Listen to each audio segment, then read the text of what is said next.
Mensagem: A Grande Transição, psicografada pelo médium Divaldo Franco e ditada pelo espírito de Joana de Ângeles, no dia 30 de julho de 2006.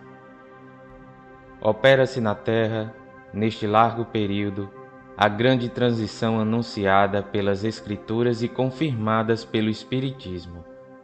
O planeta sofrido experimenta convulsões especiais, tanto na sua estrutura física e atmosférica, ajustando as suas diversas camadas tectônicas, quanto na sua constituição moral. Isto porque os espíritos que o habitam, ainda caminhando em faixas de inferioridade, estão sendo substituídos por outros mais elevados que o impulsionarão pelas trilhas do progresso moral, dando lugar a uma era nova de paz e de felicidade. Os espíritos renitentes na perversidade, nos desmandos, na sensualidade e vileza, estão sendo recambiados lentamente para mundos inferiores, onde enfrentarão as consequências dos seus atos ignóbeis, assim renovando-se e predispondo-se ao retorno planetário quando recuperados e decididos ao cumprimento das leis de amor. Por outro lado, aqueles que permaneceram nas regiões inferiores estão sendo trazidos à reencarnação de modo a desfrutarem da oportunidade de trabalho e de aprendizado, modificando os hábitos infelizes a que se tem submetido, podendo avançar sob a governança de Deus. Caso se oponham às exigências da evolução, também sofrerão um tipo de expurgo temporário para regiões primárias, entre as raças atrasadas, tendo o ensejo de serem úteis e de sofrer os efeitos danosos da sua rebeldia. Concomitantemente, espíritos nobres que conseguiram superar os impedimentos que os retinham na retaguarda estão chegando, a fim de promoverem o bem e alargarem os horizontes da felicidade humana, trabalhando infatigavelmente na reconstrução da sociedade, então fiel aos desígnios divinos. Da mesma forma, missionários do amor e da caridade, procedentes de outras esferas, estarão revestindo-se da indumentária carnal para tornar essa fase de luta iluminativa mais amena, proporcionando condições dignificantes que estimulem ao avanço e à felicidade. Não serão apenas os cataclismos físicos que sacudirão o planeta, como o resultado da lei de destruição, geradora desses fenômenos, como ocorre com o outono que derruba a folhagem das árvores, a fim de que possam enfrentar a invernia rigorosa, renascendo exuberantes com a chegada da primavera, mas também os de natureza moral, social e humana, que assinalarão os dias tormentosos que já se vivem. Os combates apresentam-se individuais e coletivos, ameaçando de destruição a vida com hecatombes inimagináveis. A loucura, decorrente do materialismo dos indivíduos, atira-os nos abismos da violência e da insensatez, ampliando o campo do desespero que se alarga em todas as direções. Esfacelam-se os lares, desorganizam-se os relacionamentos afetivos, desestruturam-se as instituições, as oficinas de trabalho convertem-se em áreas de competição desleal, as ruas do mundo transformam-se em campos de lutas perversas, levando de roldão os sentimentos de solidariedade e de respeito, de amor e de caridade.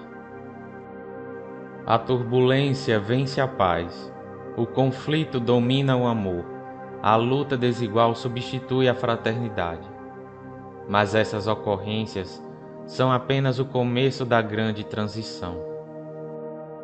A rebeldia que predomina no comportamento humano elegeu a violência como instrumento para conseguir o prazer que não lhe chega de maneira espontânea, gerando lamentáveis consequências que se avolumam em desaires contínuos. É inevitável a colheita da sementeira por aqueles que a fez, tornando-se rico de grãos abençoados ou de espículos venenosos. Como as leis da vida não podem ser derrogadas, toda objeção que lhes faz converte-se em aflição, impedindo a conquista do bem-estar. Da mesma forma como o progresso é inevitável, o que não seja conquistado através do dever, sê-lo-á pelos impositivos estruturais de que o mesmo se constitui. A melhor maneira, portanto, de compartilhar conscientemente da grande transição é através da consciência de responsabilidade pessoal, realizando as mudanças íntimas que se tornem próprias para a harmonia do conjunto. Nenhuma conquista exterior será lograda se não proceder das paisagens íntimas, nas quais estão instalados os hábitos. Esses de natureza perniciosa devem ser substituídos por aqueles que são saudáveis, portanto, propiciatórios de bem-estar e de harmonia emocional. Na mente está a chave para que seja operada a grande mudança.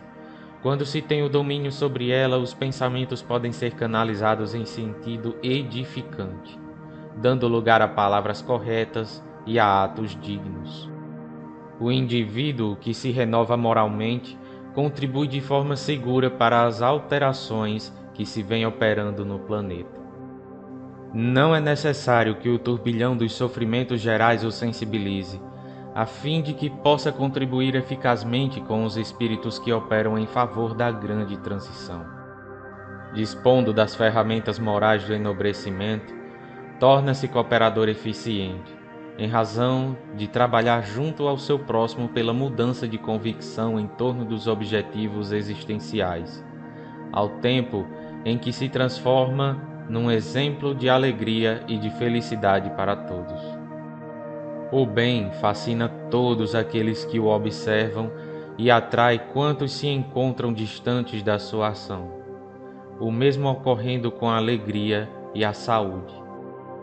São eles que proporcionam o maior contágio de que se tem notícia, e não as manifestações aberrantes e afligentes que parecem arrastar as multidões.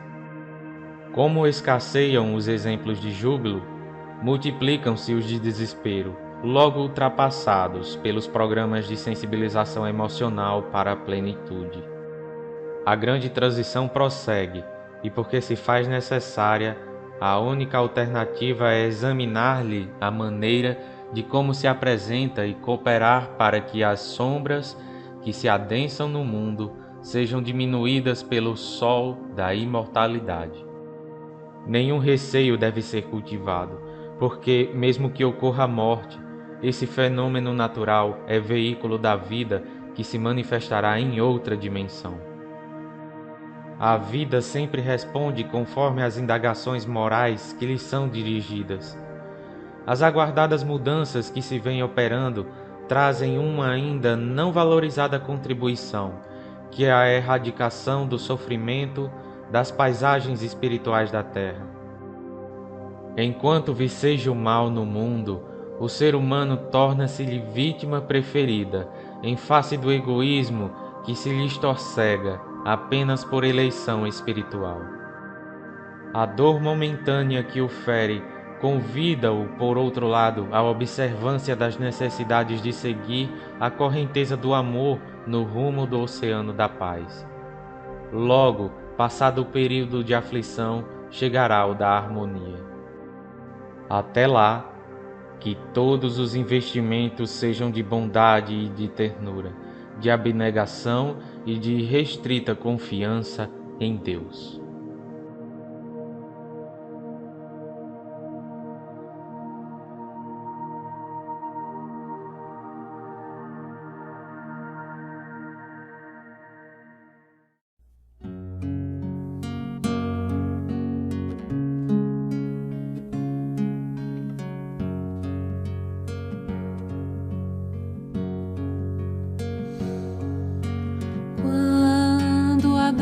Te buscar, abre as portas do coração.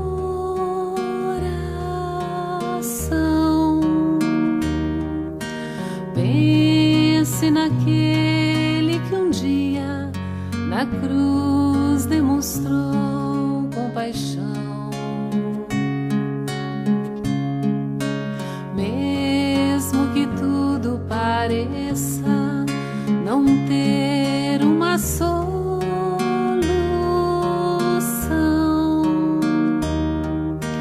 olhe pro alto e veja o Cristo estendendo-lhe a mão.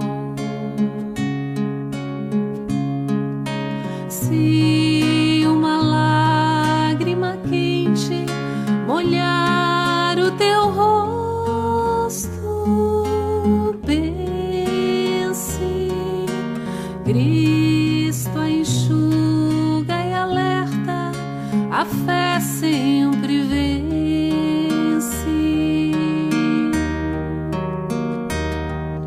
Levanta-te, vai em paz, assim Ele nos convidou.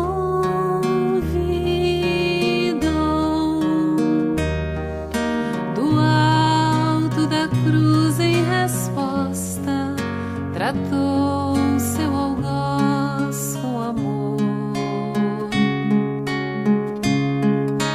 Pediu a Deus perdoasse o povo que o expulsou. Misericórdia e bondade Jesus demonstrou.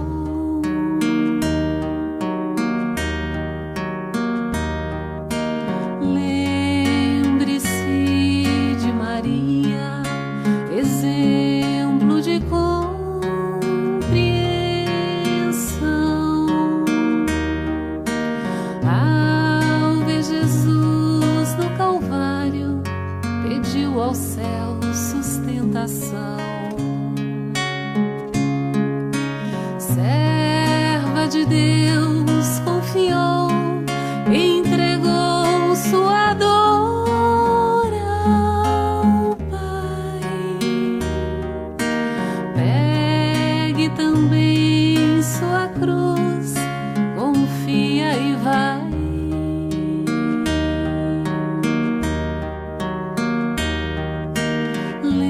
Lembre-se de Maria, exemplo de como